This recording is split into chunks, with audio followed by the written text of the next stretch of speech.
Straight of Hormuz में सिर्फ 12 दिनों की बंदी से पूरी दुनिया तेल के लिए बाप बाप कर रही है और इसका असर अमेरिका पर भी पड़ रहा है। ज्यादातर पोल्स में अमेरिकी जनता युद्ध को नकार रही है।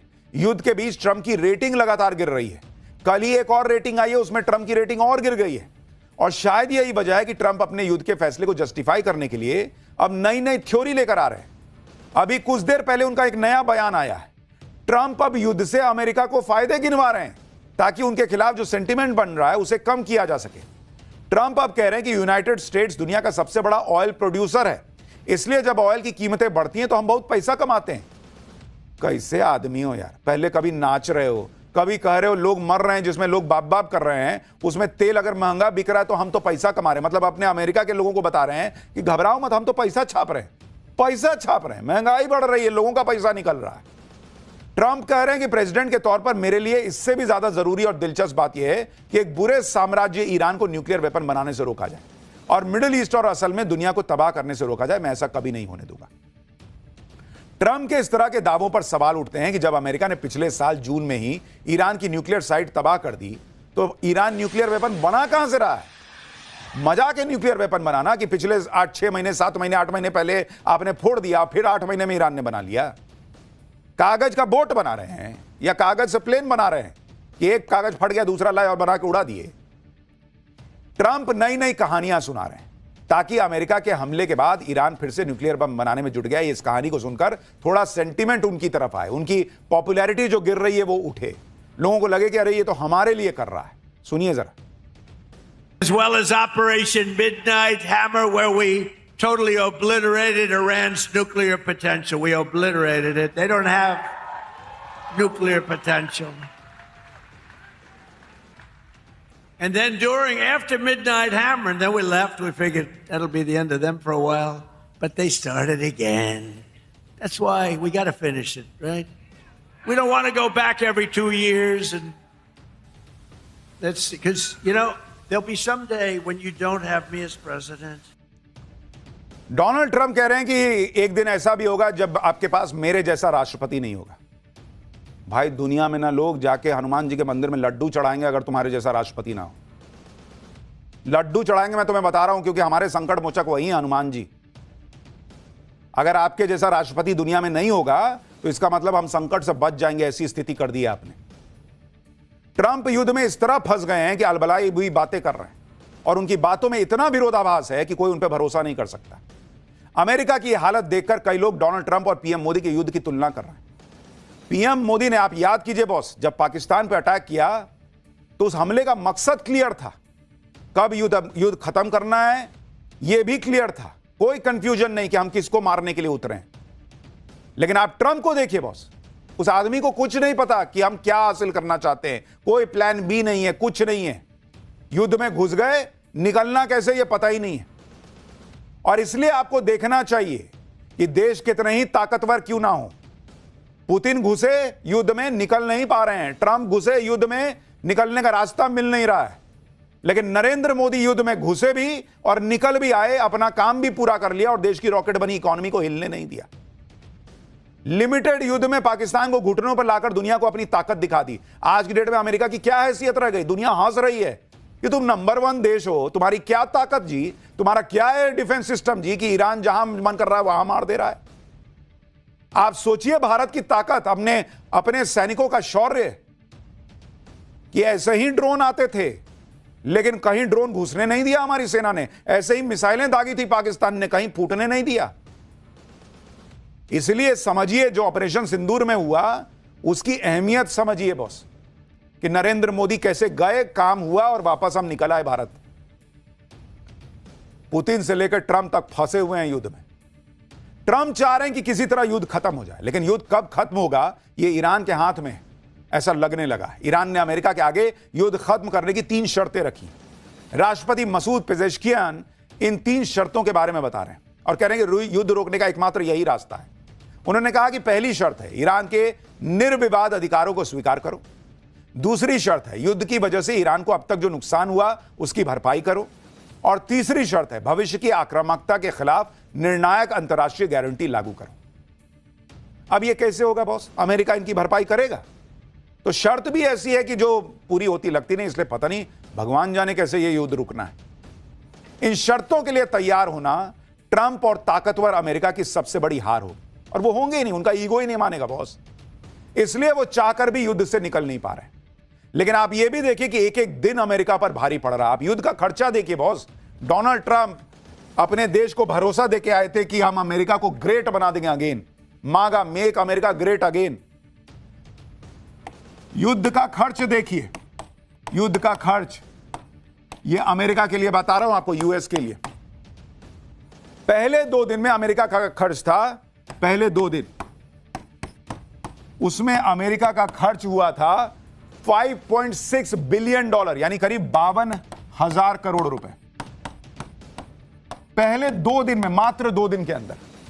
और शुरुआती 6 दिन में अमेरिका का खर्च हुआ है, शुरुआती 6 दिन अगर आप देखिएगा, उसमें कितना खर्च हुआ अमेरिका का, वो है $11 बिलियन, यानी 1 लाख करोड़ से ज्यादा, 1 लाख करोड़ प्लस, जबकि दुनिया के 60 देशों का सालाना बजट 1 लाख करोड़ रुपए से कम है या उसके आसपास है। और अब ये तो आपको शुरुआती 6 दिन का बता रहा हूं बॉस, आज तो हम 13वें दिन तक पहुंच गए हैं, तो ये 1 लाख करोड़ पे थोड़ी रुका होगा। ये आंकड़ा सिर्फ 6 दिन का है, जबकि आज युद्ध का 12वां दिन है। सोचिए अमेरिका को ये लड़ाई कितनी महंगी पड़ रही है, और अगर ये युद्ध और लंबा चला तो खर्चों का आंकड़ा कई गुना बढ़ सकता है। युद्ध में हो रहे खर्च की यह जानकारी ट्रंप प्रशासन ने अमेरिकी कांग्रेस की एक ब्रीफिंग में सांसदों को दी। कुछ अमेरिकी सांसदों का मानना है कि ट्रंप प्रशासन युद्ध के लिए कांग्रेस से करीब $50 अरब की फंडिंग की अपील कर सकता है। इसी बीच ईरान पर मिसाइलों की स्ट्रेट ऑफ हॉर्मुज में सिर्फ 12 दिनों की बंदी से पूरी दुनिया तेल के लिए बाप बाप कर रही है, और इसका असर अमेरिका पर भी पड़ रहा है। ज्यादातर पोल्स में अमेरिकी जनता युद्ध को नकार रही है। युद्ध के बीच ट्रंप की रेटिंग लगातार गिर रही है। कल ही एक और रेटिंग आई है, उसमें ट्रंप की रेटिंग और गिर गई है, और शायद यही वजह है कि ट्रंप अपने युद्ध के फैसले को जस्टिफाई करने के लिए अब नई नई थ्योरी लेकर आ रहे हैं। अभी कुछ देर पहले उनका एक नया बयान आया है। ट्रंप अब युद्ध से अमेरिका को फायदे गिनवा रहे हैं ताकि उनके खिलाफ जो सेंटिमेंट बन रहा है उसे कम किया जा सके। ट्रंप अब कह रहे हैं कि यूनाइटेड स्टेट्स दुनिया का सबसे बड़ा ऑयल प्रोड्यूसर है, इसलिए जब ऑयल की कीमतें बढ़ती हैं तो हम बहुत पैसा कमाते हैं। कैसे आदमी हो यार, पहले कभी नाच रहे हो, कभी कह रहे हो लोग मर रहे हैं जिसमें लोग बाप बाप कर रहे हैं, उसमें तेल अगर महंगा बिक रहा है तो हम तो पैसा कमा रहे हैं। मतलब अपने अमेरिका के लोगों को बता रहे हैं कि घबराओ मत, हम तो पैसा छाप रहे हैं, पैसा छाप रहे हैं, महंगाई बढ़ रही है, लोगों का पैसा निकल रहा है।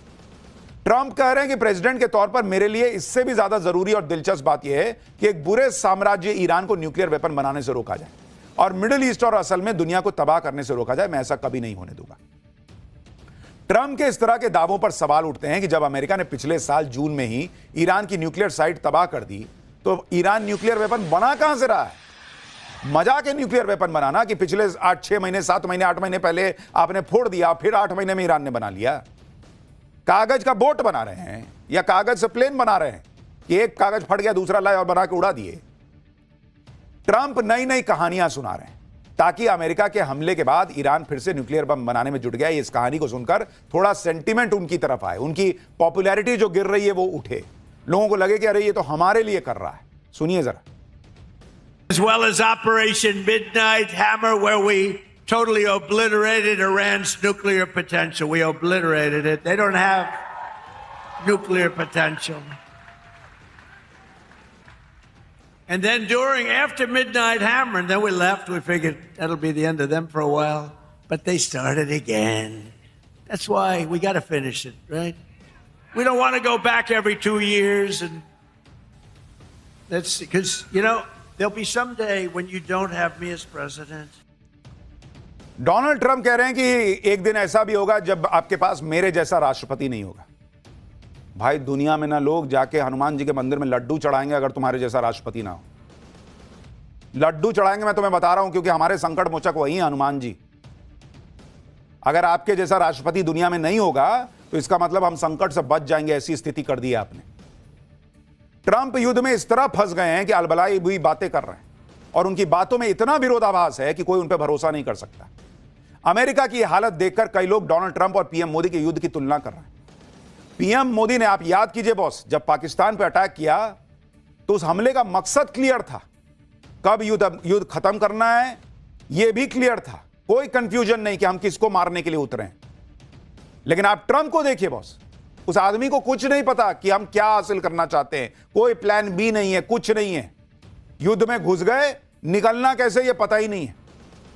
और इसलिए आपको देखना चाहिए कि देश कितने ही ताकतवर क्यों ना हो, पुतिन घुसे युद्ध में निकल नहीं पा रहे हैं, ट्रंप घुसे युद्ध में निकलने का रास्ता मिल नहीं रहा है, लेकिन नरेंद्र मोदी युद्ध में घुसे भी और निकल भी आए, अपना काम भी पूरा कर लिया और देश की रॉकेट बनी इकोनॉमी को हिलने नहीं दिया। लिमिटेड युद्ध में पाकिस्तान को घुटनों पर लाकर दुनिया को अपनी ताकत दिखा दी। आज की डेट में अमेरिका की क्या हैसियत रह गई? दुनिया हंस रही है कि तुम नंबर 1 देश हो, तुम्हारी क्या ताकत जी, तुम्हारा क्या है डिफेंस सिस्टम जी कि ईरान जहां मन कर रहा है वहां मार दे रहा है। आप सोचिए भारत की ताकत, अपने सैनिकों का शौर्य, कि ऐसे ही ड्रोन आते थे लेकिन कहीं ड्रोन घुसने नहीं दिया हमारी सेना ने, ऐसे ही मिसाइलें दागी थी पाकिस्तान ने, कहीं फूटने नहीं दिया। इसलिए समझिए जो ऑपरेशन सिंदूर में हुआ उसकी अहमियत समझिए बॉस, कि नरेंद्र मोदी कैसे गए, काम हुआ और वापस हम निकल आए भारत। पुतिन से लेकर ट्रंप तक फंसे हुए हैं युद्ध में। ट्रंप चाह रहे हैं कि किसी तरह युद्ध खत्म हो जाए, लेकिन युद्ध कब खत्म होगा ये ईरान के हाथ में ऐसा लगने लगा। ईरान ने अमेरिका के आगे युद्ध खत्म करने की 3 शर्तें रखी। राष्ट्रपति मसूद पेजेश्कियान इन 3 शर्तों के बारे में बता रहे हैं और कह रहे हैं कि युद्ध रोकने का एकमात्र यही रास्ता है। उन्होंने कहा कि पहली शर्त है ईरान के निर्विवाद अधिकारों को स्वीकार करो। दूसरी शर्त है युद्ध की वजह से ईरान को अब तक जो नुकसान हुआ उसकी भरपाई करो। और तीसरी शर्त है भविष्य की आक्रामकता के खिलाफ निर्णायक अंतर्राष्ट्रीय गारंटी लागू करो। अब यह कैसे होगा बॉस? अमेरिका इनकी भरपाई करेगा? तो शर्त भी ऐसी है कि जो पूरी होती लगती नहीं, इसलिए पता नहीं भगवान जाने कैसे यह युद्ध रुकना है। इन शर्तों के लिए तैयार होना ट्रंप और ताकतवर अमेरिका की सबसे बड़ी हार होगी, और वो होंगे ही नहीं, उनका ईगो ही नहीं मानेगा बॉस। इसलिए वो चाहकर भी युद्ध से निकल नहीं पा रहे। लेकिन आप ये भी देखिए कि एक एक दिन अमेरिका पर भारी पड़ रहा है। आप युद्ध का खर्चा देखिए बॉस। डोनाल्ड ट्रंप अपने देश को भरोसा देके आए थे कि हम अमेरिका को ग्रेट बना देंगे अगेन, मागा मेक अमेरिका ग्रेट अगेन।